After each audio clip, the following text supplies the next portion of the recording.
कि हर साल इंद्र देवता की पूजा करते थे नंद बाबा। आप प्रश्न कर सकते हैं कि इंद्र देवता की पूजा क्यों करते थे, भगवान की पूजा क्यों नहीं करते थे? बोला इंद्र देवता की पूजा इसलिए करते थे कि जो हमें आपने बताया कि नंद बाबा वैश्य हैं, बनिया हैं। नंद बाबा पूजा इसलिए करते थे, अगर इंद्र बरसात नहीं करेगा तो हमारी गायों को पानी कैसे मिलेगा, इंद्र बरसात नहीं करेगा तो हमारी खेती को पानी सिंचाई कैसे होगी, इसलिए इंद्रदेव को राजी रखो। इसलिए वो हर साल इंद्रदेव की पूजा करते थे। तो होता यह है कि जब बहुत सालों तक किसी आदमी को आप प्रणाम करते रहो, प्रणाम करते रहो, प्रणाम करते रहो, तो आदि हो जाता है, उसकी दृष्टि आपके ऊपर रह गई, बोले जिसने मुझे प्रणाम किया है कि नहीं किया है। होता है कि नहीं होता? आप लाला जी अपने घर, आप गाड़िया जी अपनी बिल्डिंग में जाके करना, आप 4 दिन प्रणाम वॉचमैन को कर देना, उससे मत करने देना, स्टार्टिंग खुद करना, राधे राधे या जो भी आप बोलते हो। 5वें दिन वो वॉचमैन उम्मीद करेगा कि आप ही उसे प्रणाम करो, वो आपको नहीं कराएगा। ये बड़ नेचुरल। तो यही हुआ कि इंद्र की पूजा हो रही है सालों से, तो आज भी वही ख्याल था। तो जब वो वहां गए, यहाँ क्लियर, मैं कुछ नहीं कह रहा हूं, नंद बाबा से पूछा लाल जी ने कि बाबा आज कौन सा पर्व है जिसके कारण यहाँ पर इतनी मिठाइयाँ बन रही हैं, व्यंजन बन रहे हैं, ये खुशबू आ रही है? तब उन्होंने कहा बेटा आज हम इंद्र देवता की पूजा कर रहे हैं और उनकी पूजा के लिए सारे ये मिष्ठान और व्यंजन बन रहे हैं। तो बाबा इंद्र देवता की पूजा क्यों? इंद्र तो भगवान नहीं है। बोले बेटा बात यह है कि हम वैश्य हैं, कृषि गोरक्ष वाणिज्यम वैश्यस्य परे कीर्तित। हम बनियों का, ये जो श्लोक मैंने सुनाया है ये श्लोक है अग्नि पुराण का। वो कह रहे हैं कि हम बनियों का 4 वृत्ति हैं, कृषि वाणिज्य गोरक्षा और लेन देन करना।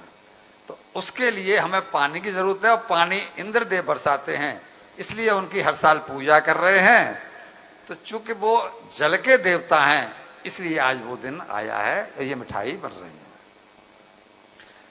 तो भगवान चाहते थे कि पूजा हो गिरिराज जी की। राम जरा शांति रखो, पूजा हो गिरिराज जी की।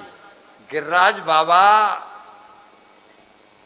फिर ये प्रसंग रामायण का है।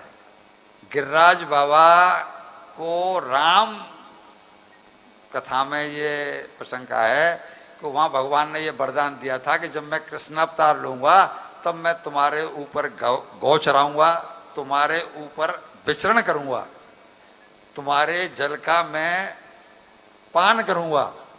हुआ ये था, मैंने 2-5 मिनट तो आपसे मांग ही लिए हैं, हुआ तो ये था कि जब हनुमान जी लेने गए शिला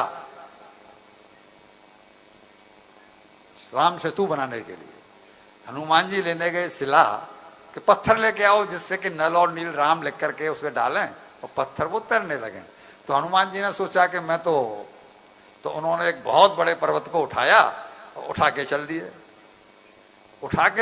तो उस पर्वत ने पूछा कि हनुमान जी आप तो राम भक्त हैं, मैं यहाँ आराम से पड़ा हूं तो आप मुझे क्यों ले जा रहे हैं यहाँ से कहीं से दूसरी जगह? तो हनुमान जी बोले कि मैं तुम्हें राम जी के काम के लिए ले जा रहा हूं, मैं राम भक्त हूं तो तुम्हारा क्यों अपमान करूंगा? राम जी को लंका जाना है, उनकी पत्नी का अपहरण हुआ है, रावण का लंका में है, सीता जी हैं और राम सेतु बनाने के लिए तुम्हारी आवश्यकता है। तो इसने बड़े सहर्ष से कह दिया कि मैं धन्य हूं जो मुझे राम के काम आने का मौका मिला। तो इस हनुमान जी ने इनको उखाड़ा और ये चल दिए लेकर के। लेकिन तब तक वहां पर राम सेतु पूर्ण हो चुका था। हनुमान जी के पास सूचना दी गई कि अब आप वापस आ जाओ क्योंकि राम सेतु का निर्माण हो चुका है, अब और पत्थरों की आवश्यकता नहीं है। जब हनुमान जी ने इससे कहा कि भाई वो तो निर्माण तो हो गया, अब तुम राम जी के काम तो नहीं आ पाओगे, तो मैं तुम्हें यहां पर स्थापित करता हूं। वो जगह थी गोवर्धन, वो जगह थी गोवर्धन। प्रश्न कर डाला, प्रश्न कर डाला कि मेरा कसूर क्या? आपने मुझे वचन दिया था कि मैं राम जी के काम आऊंगा, तब आपने मुझे वहां से उखाड़ा था। मैं राम जी के काम नहीं आऊंगा और मैं जंगल में पड़ा रहूंगा, आपके वचन का क्या होगा? आप मुझे क्या बोल के लाए थे? राम जी को फौरन पूछा हनुमान जी ने कि मैं से क्या जवाब दूं? तब राम जी ने कहा है कि नहीं, मैं उसको और भी ज्यादा धन्यता प्रदान करूंगा। यहां से तो मैं केवल एक दिन ही जाऊंगा और एक दिन में ही पार होना है, मतलब घंटे 2 घंटे में ही यहां से लंका पहुंचना है। इसके ऊपर मेरे चरण कुछ समय के लिए पड़ते, लेकिन वहां तो मैं 13 साल और 52 दिन तक इसके ऊपर चरण करूंगा, इसके ऊपर गोच रहूंगा, इसका पान करूंगा, उसे जाकर के मेरी तरफ से कह दो।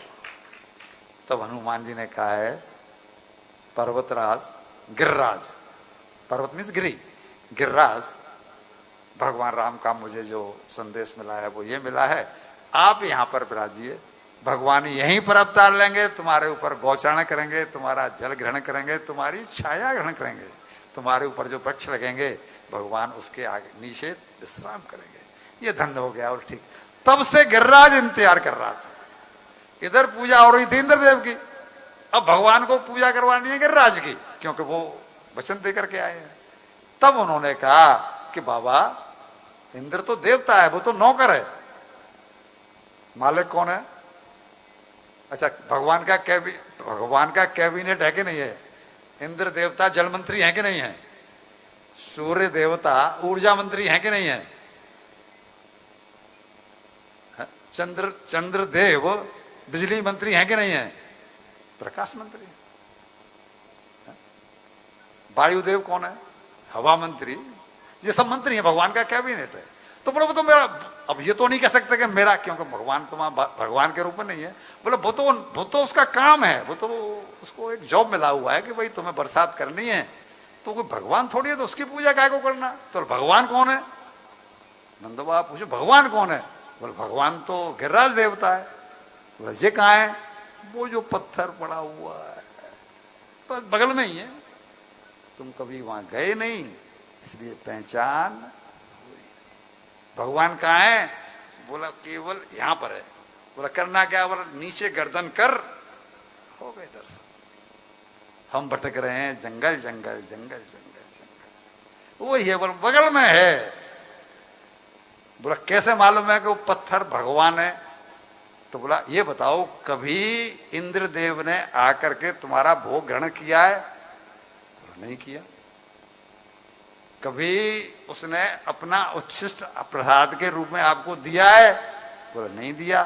तो प्रमाण मैं देता हूं, मेरा गिरिराज बाबा यानी भगवान जो गिरिराज है वो स्वयं दर्शन देगा, आप जो बना रहे हो ना इसी का भोग लगाएगा और इसी की उच्छिष्टि आपको प्रसाद के रूप में मिलेगी। भगवान की अवस्था इस समय है 7 साल। 7 साल की उम्र में भगवान का ये पहला भाषण है, और इसके बाद तो फिर भगवान ने भाषण ही भाषण दिए हैं, फिर तो कुछ दूसरा काम। ये भगवान का पहला भाषण है। और फिर क्या कहते हैं बाबा, जब वो भगवान नहीं है, हमें हमारे कर्मों का फल हमारे कर्मों के हिसाब से मिलना है, तो उसकी पूजा काय को करें? अब इस श्लोक का अर्थ आप गलत भी लगा सकते हैं कि फिर काय को सुबह घंटी हिलाते हैं, जब हमें हमारे कर्मों के फल मिलना है तो हम काय को घंटी लाएं, काय को भगवान की पूजा करें, काय को गंगा स्नान के लिए जाएं, काय को गोवर्धन की परिक्रमा देने जाएं। एक अर्थ आप इसका ये लगा सकते हैं, क्योंकि मैं श्लोक पढ़ रहा हूं, कर्मणा जायते जंतु कर्मणैव विलीयते, दुखम सुखम भयम क्षेमम कर्मणैवा विपद्यते। बाबा दुख हमें मिलेगा तो हमारे कर्मों से मिलेगा, सुख मिलेगा तो हमारे कर्मों से मिलेगा, भय में है हम, डर में हैं